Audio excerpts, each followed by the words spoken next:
जब आप इस समय ये आवाज सुन रहे हैं, तब पृथ्वी अपने अक्ष पर लगभग 1600 किलोमीटर प्रति घंटे की गति से घूम रही है।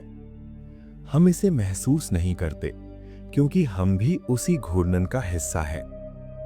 कल्पना कीजिए, आप रात में छत पर लेटे हैं और आकाश को निहार रहे हैं। तारे चमक रहे हैं जैसे कोई अनंत दीपक जलाए हुए हों।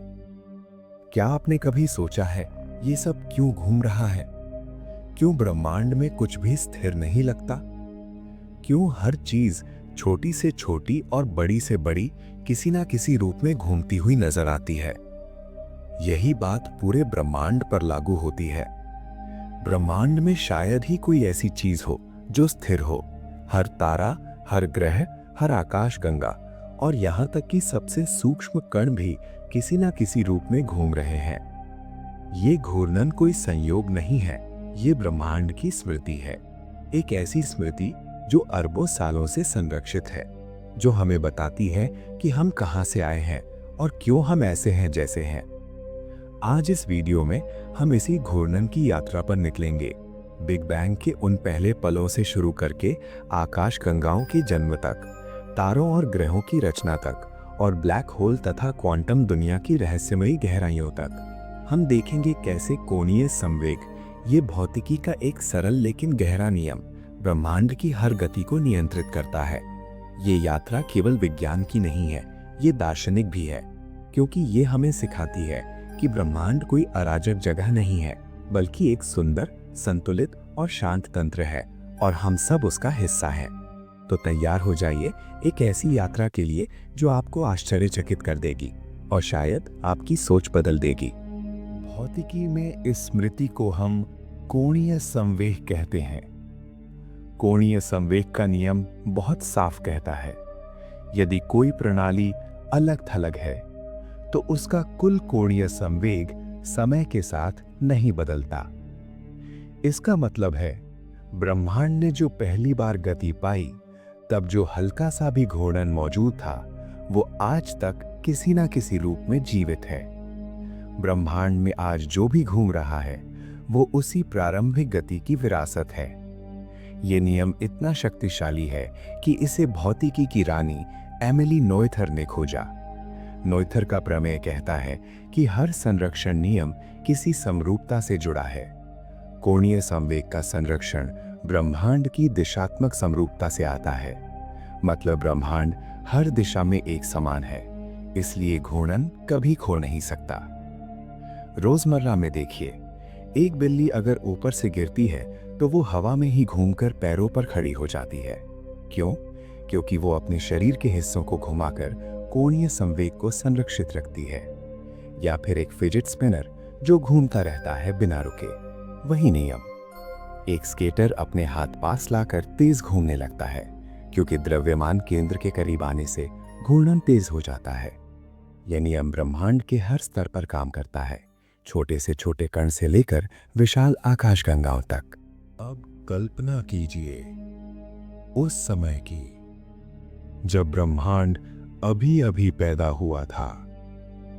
समय और स्थान स्वयं अस्तित्व में आ रहे थे। कोई दिशा स्पष्ट नहीं थी, कोई केंद्र नहीं था, लेकिन क्वांटम स्तर पर छोटे छोटे उतार चढ़ाव मौजूद थे। ये उतार चढ़ाव ऊर्जा और पदार्थ के वितरण में हल्की असमानताएं पैदा कर रहे थे।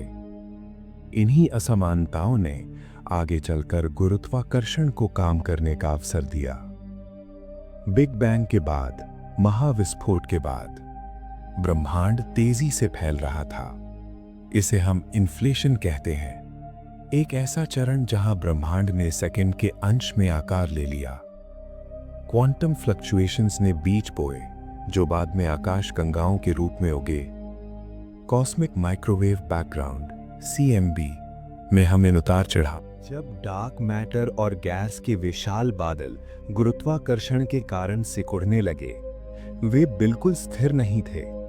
उनमें हल्का सा भी असंतुलन, हल्की सी भी तिरछी गति सिकुड़ते समय बढ़ती चली गई। ये वही प्रभाव है जिसे हम रोजमर्रा के जीवन में देखते हैं। जब कोई स्केटर अपने हाथ पास लाकर तेजी से घूमने लगता है, जैसे जैसे द्रव्यमान केंद्र की ओर आता गया, घूर्णन और तेज होता गया। यही प्रक्रिया आकाशगंगाओं के जन्म की आधारशिला बनी। आज जब हम दूरबीन से आकाशगंगाओं को देखते हैं, वे सुंदर सर्पिल आकार में घूमती हुई दिखाई देती हैं। ये सर्पिल संरचना केवल देखने में सुंदर नहीं है, बल्कि ये भौतिकी का प्रत्यक्ष प्रमाण है।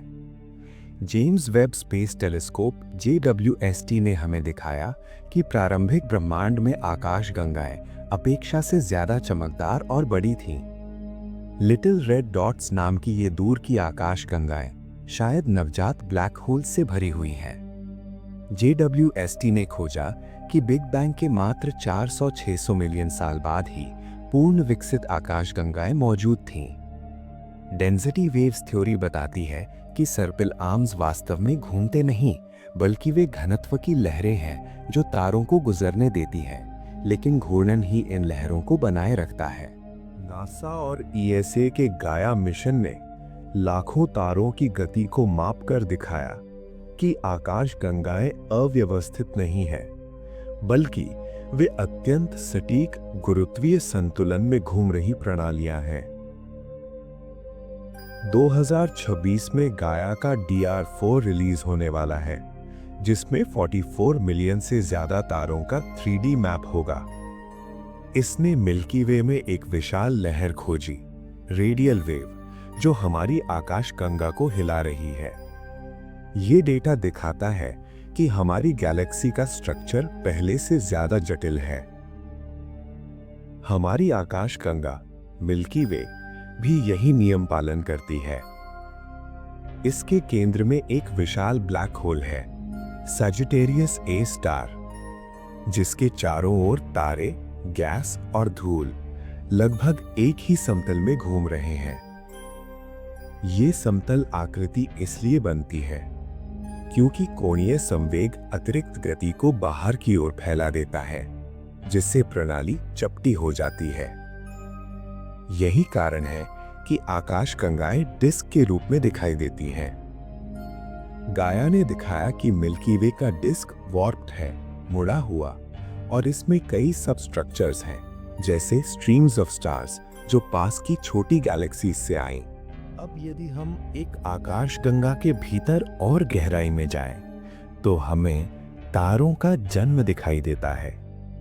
तारे गैस और धूल के ठंडे बादलों से पैदा होते हैं। इन्हें मॉलिक्यूलर क्लाउड्स कहते हैं। जब ये बादल गुरुत्वाकर्षण के कारण सिकुड़ते हैं, तो उनका घूर्णन तेज हो जाता है। जीन्स इंस्टेबिलिटी बताती है कि कब एक बादल सिकुड़ना शुरू करता है। केंद्र में एक प्रोटोस्टार बनता है और उसके चारों ओर एक घूमती हुई डिस्क, एक्रीशन डिस्क। इसी डिस्क से ग्रह जन्म लेते हैं। यही कारण है कि हमारे सौर मंडल के सभी ग्रह लगभग एक ही दिशा में और एक ही समतल में घूमते हैं। हमारे सूर्य का स्पिन भी इसी विरासत से आता है। वॉयेजर और पायोनियर जांचें अब अंतरतारकीय अंतरिक्ष में हैं, हमारी इस घूर्णन स्मृति को ले जाते हुए। यहां रुककर थोड़ा महसूस कीजिए। अरबों साल पहले जो हल्का सा घूर्णन शुरू हुआ था, वही आज पृथ्वी को घुमा रहा है। यही घूर्णन हमारे दिन और रात बनाता है। यही घूर्णन मौसमों की लय तय करता है। ये कोई तेज आक्रामक प्रक्रिया नहीं है। ये एक शांत, निरंतर, स्थिर प्रवाह है, और हमारी जिंदगी इसी प्रवाह में बह रही है।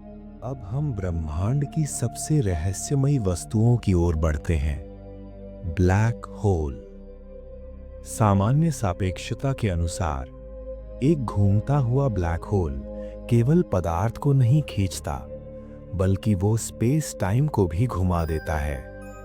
इस प्रभाव को फ्रेम ड्रैगिंग कहा जाता है। इसका अर्थ है, यदि आप ब्लैक होल के पास होते तो आप चाहकर भी स्थिर नहीं रह सकते। स्वयं स्थान और समय आपको अपने साथ घुमा लेते। Care metric, rotating black hole का गणितीय मॉडल, बताता है कि स्पिन कितना महत्वपूर्ण है। एर्गोस्फीयर में आप ब्लैक होल के साथ घूमने पर मजबूर होते हैं। पेनरोज प्रोसेस से हम ऊर्जा भी निकाल सकते हैं। लाइगो ने हमें दिखाया कि ब्लैक होल मर्जर्स में स्पिन से पता चलता है कि वे पहले भी मर्ज हुए थे, हायरार्किकल मर्जर्स। ये डिटेक्शंस बताते हैं कि ब्लैक होल्स कैसे बनते और विकसित होते हैं।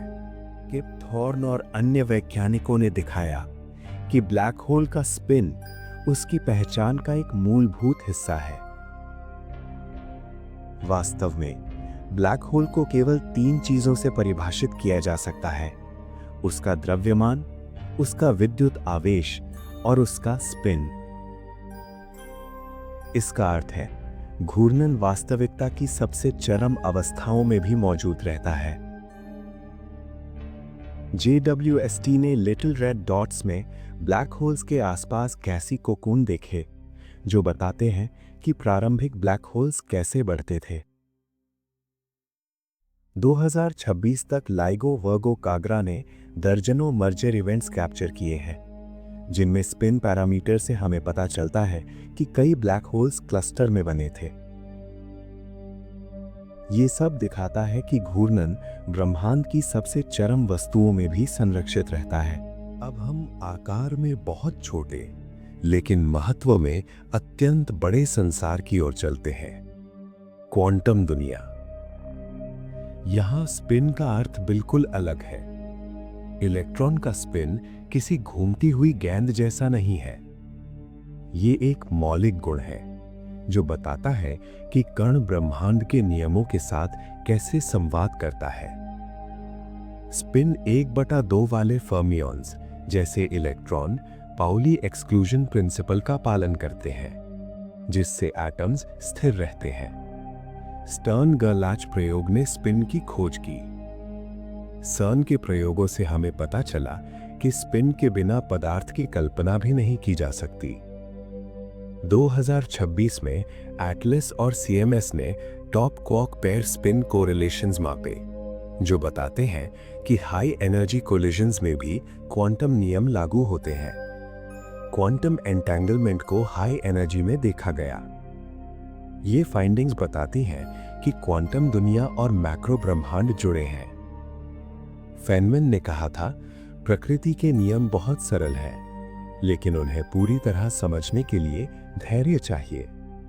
स्पिन और कोणीय संवेग यही सिखाते हैं। वे बताते हैं कि ब्रह्मांड हिंसक नहीं है, बल्कि अत्यंत अनुशासित है। हर गति, हर घूर्णन एक संतुलन बनाए रखने की कोशिश है। जब हम ये सब एक साथ जोड़ते हैं तो एक सुंदर चित्र उभरता है। ब्रह्मांड कोई अराजक मशीन नहीं है, ये एक विशाल, शांत, घूमता हुआ तंत्र है। आकाशगंगाएं उसकी धीमी सांसें हैं, तारे उसकी धड़कन है और कण उसकी सूक्ष्म फुसफुसाहट है।